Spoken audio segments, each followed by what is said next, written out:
Em nome do Pai, do Filho e do Espírito Santo. Amém. Meu Senhor e meu Deus, creio firmemente que estás aqui, que me vês, que me ouves. Adoro-te com profunda reverência. Peço-te perdão dos meus pecados e graça para fazer com fruto este tempo de oração. Minha Mãe Imaculada, São José, meu Pai e Senhor, meu anjo da guarda, intercedei por mim. Na primeira meditação desse nosso recolhimento de maio, consideramos Maria, esposa do Espírito Santo. E nessa segunda meditação, gostaria de fazer umas considerações sobre a vocação de Nossa Senhora. Nossa Senhora foi Mãe de Deus e Mãe Nossa. Então, na vocação de Nossa Senhora, podemos dizer, que houveram dois momentos. O primeiro momento, o anúncio do anjo Gabriel, e aí Nossa Senhora responde: faça-se em mim segundo a tua palavra. Segundo as palavras do Evangelho de São Lucas, está escrito assim: então disse Maria: eis aqui a serva do Senhor, faça-se em mim segundo a tua palavra. Esse primeiro momento, vamos dizer, decisivo, o começo da história da salvação, nós chamamos esse primeiro momento de encarnação.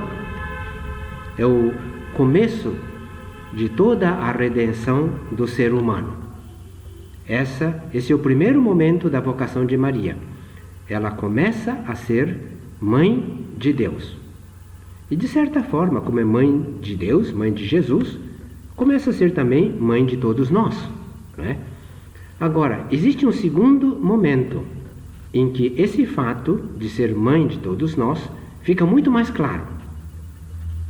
São João descreve dessa forma: Jesus está pregado na cruz e dirige umas palavras à sua mãe. Quando Jesus viu sua mãe e perto dela o discípulo que amava, é o próprio João que escreve, disse à sua mãe: mulher, aí tens teu filho. Depois disse ao discípulo: eis aí tua mãe. E dessa hora em diante, o discípulo a recebeu como sua. A tradição da Igreja sempre interpretou essa passagem de São João como o momento em que Nosso Senhor Jesus Cristo, pregado na cruz, ele entrega a sua mãe como mãe nossa. Ou seja, ele entrega João para sua mãe. E de certa forma, em João estamos todos nós, ao longo desses 2000 anos e daqui para frente também. Por isso, esse momento, podemos dizer, a segunda vocação de Nossa Senhora. A primeira, quando ela disse sim para o projeto de Deus. E a segunda, agora, quando recebe um mandato explícito de Jesus Cristo, o seu Filho. E nós sabemos como ela foi mãe daquela igreja nascente, aquela igreja da qual nos fala os Atos dos Apóstolos. Mas não só naquele tempo, ela é mãe durante todos esses 2000 anos. Nós sabemos quantas vezes ela apareceu em diversos lugares e como atualmente a fé, vamos dizer assim, a Nossa Senhora, a devoção a Nossa Senhora na nossa igreja é uma coisa tão forte que inclusive nos acusam de que a Igreja Católica parece que Deus é menos do que Maria, Maria é mais do que Deus. Bom, a gente acolhe essas críticas assim como se fosse um elogio. Não só isso, em todos os países existem santuários marianos que são o local, digamos assim, de fé do povo cristão. Concretamente aqui no Brasil nós temos Nossa Senhora da Aparecida, Quando a gente passa naquela via Dutra que leva até Aparecida, olha, qualquer dia do ano, nós vemos grupos de peregrinos andando assim por aquela a via Dutra, tá? Não digamos as pessoas que vão de carro, vão de ônibus, não é? Tal é a devoção à Nossa Senhora. E essas pessoas que vão em peregrinação, por quê? Não, porque receberam algum favor, porque estão convencidas de que é mãe mesmo, que cuida da gente, e que vale a pena fazer uma longa viagem, inclusive a pé, para talvez agradecer, talvez louvar a Nossa Senhora e talvez pedir algo mais, não é?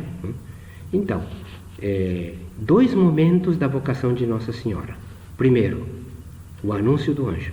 E segundo, Maria ao pé da cruz, quando recebe, vamos dizer assim, esse encargo especial da parte do seu filho para ser nossa mãe, para cuidar de nós. Agora, vamos pensar também em dois momentos da nossa vocação. Nós também fomos chamados por Deus. Acho que existem dois momentos muito claros desse chamado de Deus.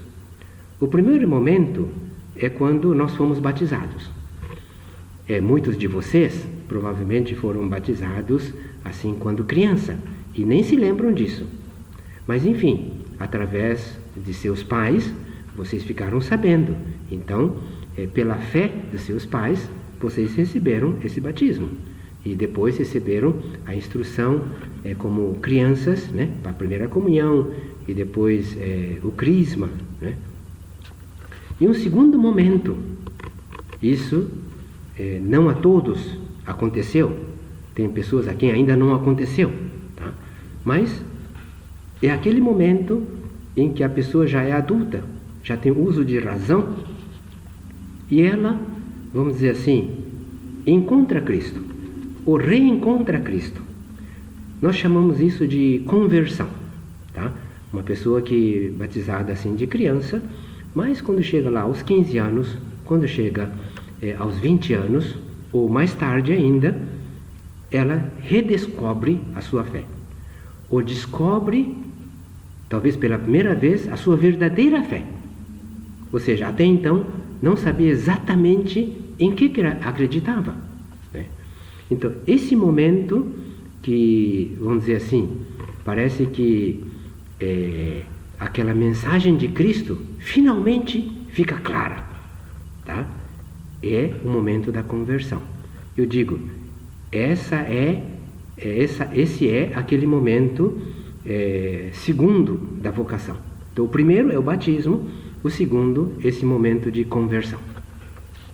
Eu gostaria aqui de explicar um pouco sobre essa conversão, tá? Porque a maioria de vocês são pessoas que se converteram, tá? Mesmo tendo sido batizadas lá de criança. Algumas de vocês realmente se converteram assim, adultas, né? E receberam o batismo e, vamos dizer, essa segunda graça da conversão ao mesmo tempo, tá? Tem pessoas assim, graças a Deus, tá? Mas enfim, como que é essa nossa vocação, tá? É um dia a gente descobrir, isso a maioria de vocês já descobriram, porque por isso que vocês estão aqui, descobrir que Deus tem um projeto para cada um de nós. Eu uso essa palavra projeto porque é mais assim, laical, né? É mais fácil de entender. Mas podemos dizer, Deus tem uma missão para cada pessoa. Podemos dizer também, e com a palavra eclesiástica, tá? Que Deus tem uma vocação para cada pessoa, tá?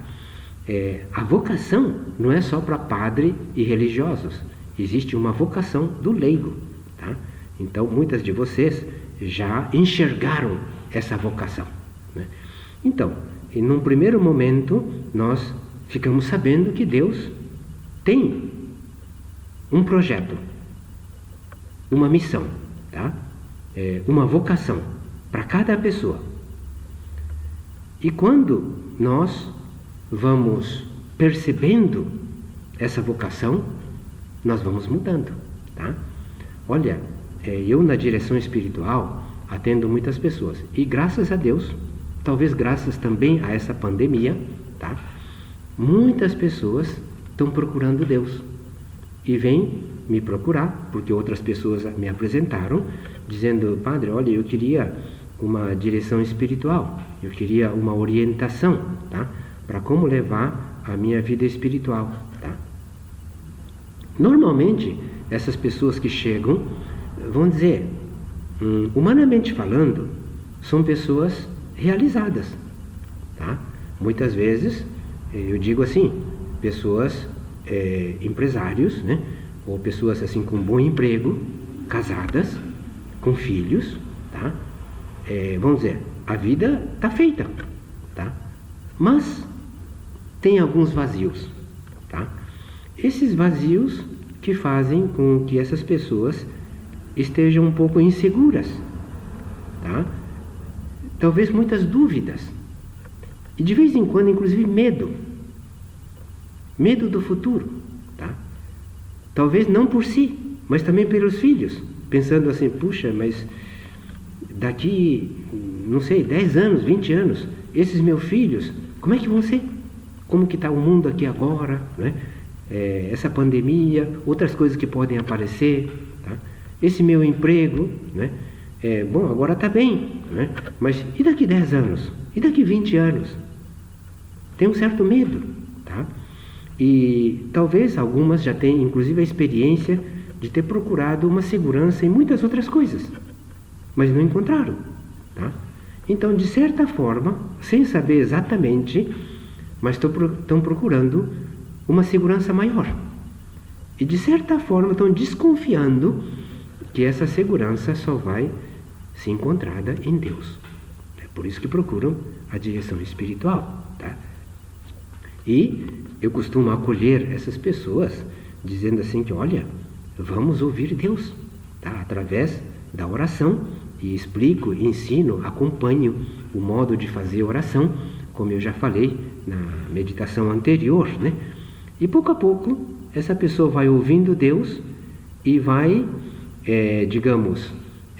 chegando perto daquilo que seria o projeto de Deus para ela, tá? Alguns sinais existem de que essa pessoa está se aproximando, está começando a enxergar esse projeto de Deus, tá? Um desses sinais é que as peças do passado, os acontecimentos do passado, tá? Muitos acontecimentos começam a se encaixar. Como assim se encaixar, tá? Não, é que num primeiro momento parece que, para uma pessoa, parece que o seu passado é um quebra-cabeça, tá? E inclusive algumas coisas provocam uma revolta, tá? Por que aquilo aconteceu? Nossa, mas se Deus é misericordioso, mas como é que destruiu assim a minha família, né? Ficamos assim, cada um pro seu lado, assim. E aquele acidente, né? E aquela dificuldade econômica, né? E aquilo que tivemos que mudar para outro lugar, não é? Então tem uma série de coisas que parece que não encaixa, digamos assim, com um Deus misericordioso, tá? Mas ouvindo Deus, rezando, conhecendo melhor esse Deus, conhecendo a si mesmo um pouco melhor, essas peças do passado, os acontecimentos do passado vão se encaixando, tá? E ela vai percebendo que aquelas coisas, inclusive ela pensava que eram coisas ruins, tiveram um significado. Talvez graças àquilo ela mudou para essa forma, tá? E assim por diante. E talvez agora está procurando Deus, talvez por tudo aquilo que aconteceu antes, tá? Então, um sinal é que as peças do passado, os acontecimentos do passado, vão adquirindo um significado novo, tá? Ou seja, quero dizer que ela está começando a ver o seu passado com os olhos de Jesus Cristo, com os olhos de Deus, tá? E não só isso, pouco a pouco ela vai começando a enxergar o futuro. O futuro, quem sabe, é só Deus. Só Deus conhece o futuro. Mas como ela está com Deus, tá? Ela começa a enxergar um pouco esse futuro, tá? Vamos dizer, aqui, muitas de vocês já passaram por esse processo e chegaram àquele momento em que vocês enxergaram claramente o projeto de Deus para vocês, tá? E vocês se lembram, né? Olha, não só o passado se encaixou todo, mas o futuro se apresentou assim, como se fosse uma avenida, que vocês têm que caminhar nessa avenida. Mas, olha, isso dá uma grande serenidade, uma grande paz, uma grande segurança, tá? Tem umas palavras de São José Maria que descreve isso muito bem, tá? Aliás, eu estou me baseando nessas palavras para falar o que eu falei até agora, né? Tá? Está em Cristo que Passa, número 45, e diz assim: a vocação acende uma luz que nos faz reconhecer o sentido da nossa existência. Aqui ele está usando essa palavra vocação, tá? Poderia dizer enxergar o projeto de Deus, enxergar a missão que Deus tem para nós, acende uma luz que nos faz reconhecer o sentido da nossa existência.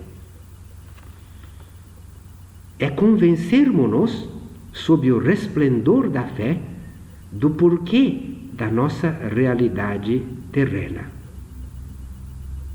Nossa vida, a presente, a passada e a que há de vir, ganha um novo relevo, uma profundidade de que antes não suspeitávamos. Olha, eu começo a enxergar por que eu nasci assim. Por que eu nasci desses pais? Por que nesse país? Por que nessas circunstâncias? Antes eu não sabia por quê. Olha, provavelmente Nossa Senhora também, antes de receber aquela embaixada do arcanjo Gabriel, ela também se questionaria: por que eu sou assim? Certamente ela perceberia que ela era diferente das suas colegas. Era muito diferente, deveria ser. E pensaria: por que eu sou assim? Por que eu não sou igual às outras? Não é? E muitas coisas que aconteciam na sua vida que eram uma espécie de enigma. Mas, quando chega a palavra do arcanjo Gabriel, tudo começa a fazer sentido. Tudo aquilo do passado começa a fazer sentido, tá? Então, leia outra vez, hein? A vocação acende uma luz que nos faz reconhecer o sentido da nossa existência, tá? Esse aqui é um resumo de tudo, tá? Por que eu existo? E existo dessa forma. Por quê? É convencermos-nos, sob o resplendor da fé, do porquê da nossa realidade terrena. Ou seja, eu descubro a minha identidade, tá? O sentido da minha vida, eu descubro. Nossa vida, a presente, a passada e a que há de vir, a futura, ganha um novo relevo, uma profundidade de que antes não suspeitávamos, tá? Ou seja, o enigma se faz claro, tá? A gente começa a enxergar isso aqui, olha, dá uma alegria, tá? Vamos dizer assim, quem já experimentou isso sabe, tá? Evidentemente, os discípulos de Jesus, quando encontraram Jesus e entenderam que, não, olha, a missão deles, né, é ser discípulos de Jesus, tá? Fazer o que Jesus está falando, ser outro Jesus. Quando descobriram isso, olha, já a sua vida estava resolvida já. E assim todos os santos, ao longo desses 2000 anos, hein? Todos os santos, tá? E nós também queremos ser um desses santos, tá? E ser santo, vamos dizer assim, não precisa ser religioso, não precisa ser padre, não, hein? Tá? Ali, no teu trabalho, aí na empresa, tá? Não sei, no consultório lá de psicologia, não sei, né? Na mercearia que alguém tem aí, tá? Né? Ou qualquer trabalho que vocês tenham, tá? Pode ser santa e deve ser santa, tá? E, vamos dizer, o projeto para ser santo, esse projeto que Deus já preparou para nós. Nós temos que descobri-lo, tá? Olha, muitas de vocês já descobriram esse projeto, tá? Então já estão caminhando. Eu falei assim, que quando se descobre esse projeto, se enxerga o passado e depois o futuro aparece como se fosse uma avenida, tá? Aparece como se fosse uma avenida, tá? Agora, essa avenida, cada um de nós tem que percorrer de uma forma original, tá? Então talvez a palavra melhor não fosse avenida, tá? Fosse assim um campo relvado que está aí na nossa frente. Alguém pode pensar assim, bom, uma floresta, também pode pensar assim, tá? Então tem um terreno enorme aí na frente, tá? E que tu tem que caminhar por esse terreno de uma forma original, de uma forma que só tu sabes fazer. Tá? Por isso, cada vocação é original. Deus não se repete. Tá? Tem um poema de um poeta espanhol chamado Machado. Eu gosto muito, São José Maria também gostava e repetia. Em espanhol diz assim: caminante no hay camino, se hace camino al andar. Uma tradução que eu fiz assim, pessoal, né? Seria assim: andarilho, não tens caminho, abrirás caminho com o teu caminhar, tá? Então, olha, qualquer que seja a sua profissão, qualquer que seja o teu país, tá? Qualquer que sejam as tuas circunstâncias, o caminho que tu vai, a tua vida vai ser original, só tua, tá? E muitas vezes, como é original, né? Bom, aí tem um campo inteiro, muita gente andando aí, mas o teu jeito de andar vai ser original, vai ser um novo caminho, tá? E quem vai seguir esse caminho talvez sejam teus filhos, as pessoas próximas a ti, tá? Mas o caminho que tu vais abrir é original. Vamos comparar um pouco com o caminho de Nossa Senhora, tá? Claro, Nossa Senhora recebeu uma vocação de Deus e ela foi mãe de Deus, né? Como é que isso de ser mãe de Deus? Ou seja, morando lá em Nazaré, por uma parte era uma vida muito normal, como todos os outros. Por outra parte, não. Jesus era Deus, ela é mãe de Deus. E José é o protetor de Deus, tá? Então, é igual à nossa vida e ao mesmo tempo não era, tá? Agora, o que ela falou naquele hino que a gente chama de Magnificat, tá?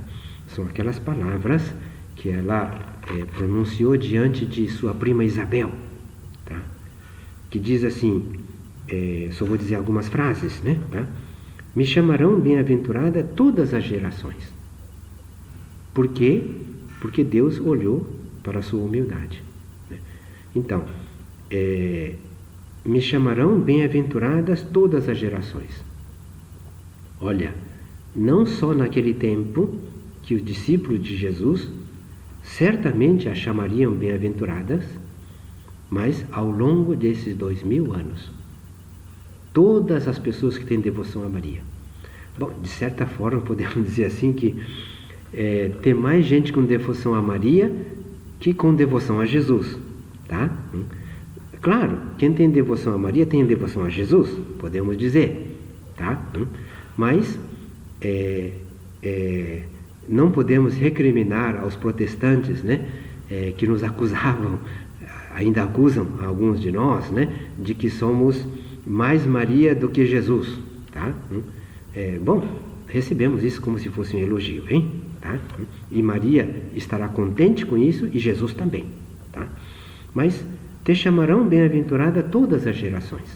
E no nosso caso, hein? Olha, quando a gente descobre a sua vocação, o projeto que Deus tem para nós, a gente começa a viver isso, com essa serenidade, essa paz, olha, a gente vira uma referência. Muda a nossa vida.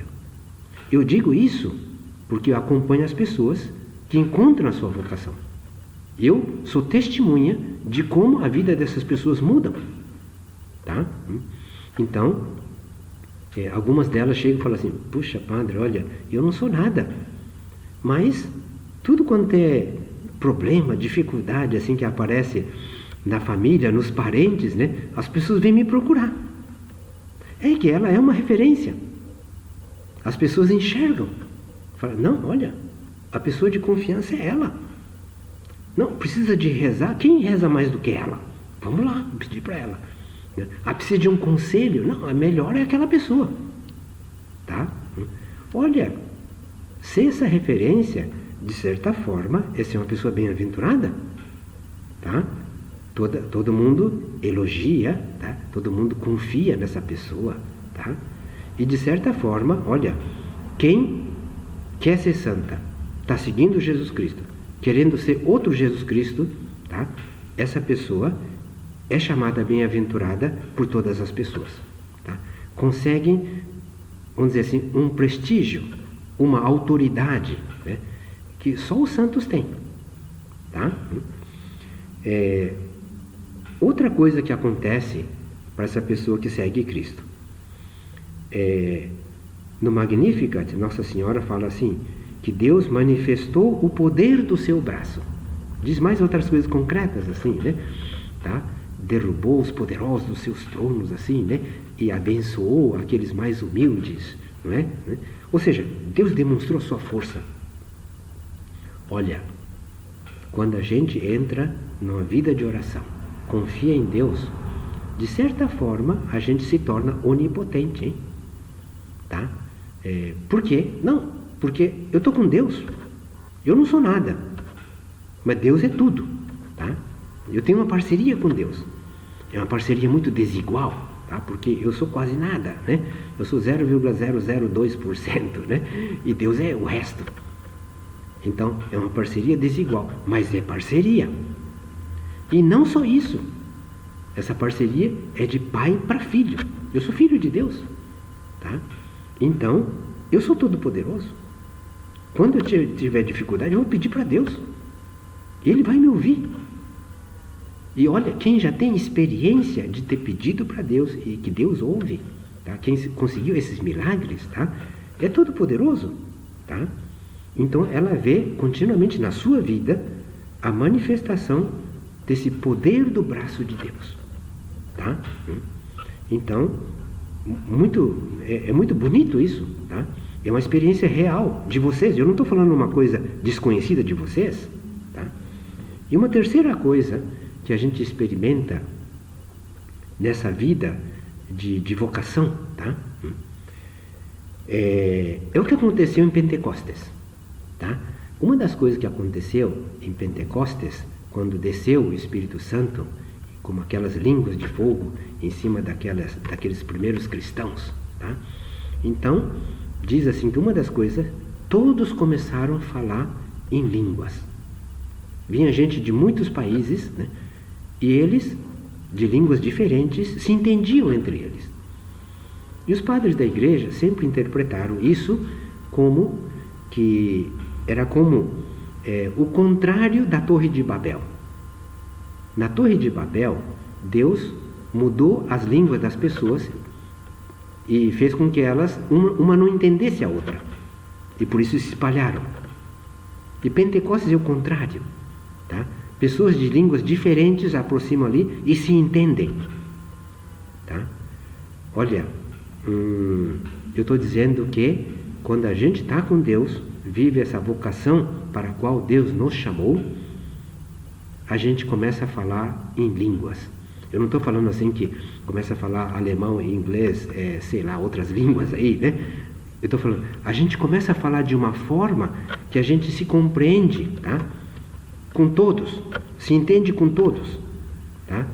aquela tia ali, né, que não conseguia falar com ninguém, né, ninguém se aproximava dela, tá? A gente vai lá e consegue falar com ela, tá?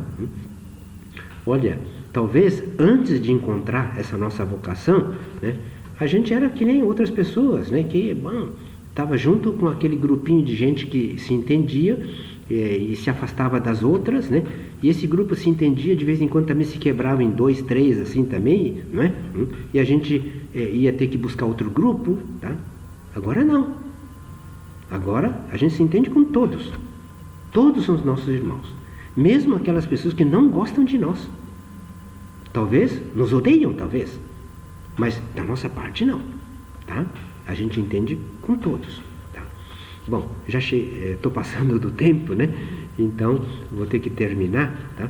Mas resumindo um pouco, tá? Eu falei um pouco da vocação de Nossa Senhora. Depois falei um pouco da nossa vocação. E o fato de viver a nossa vocação, que mudança que nos traz? Você já tem experiência, né? Mudou muito a nossa vida, tá? E de certa forma, como deve ter mudado a vida de Nossa Senhora, tá? Nós também mudamos. Nós somos outras Marias, tá? Somos outro Jesus Cristo, tá? Isso é a felicidade. Vamos acabar a nossa meditação, né? Outra vez pedindo para Nossa Senhora que nos acompanhe, que nos abençoe, que seja nossa mãe, tá? E pedindo para Jesus que seja esse nosso modelo, nosso irmão, né? Dou-te graças, meu Deus, pelos bons propósitos, afetos e inspirações que me comunicaste nesta meditação. Peço-te ajuda para os pôr em prática. Minha Mãe Imaculada, São José, meu Pai e Senhor, meu anjo da guarda, intercedei por mim.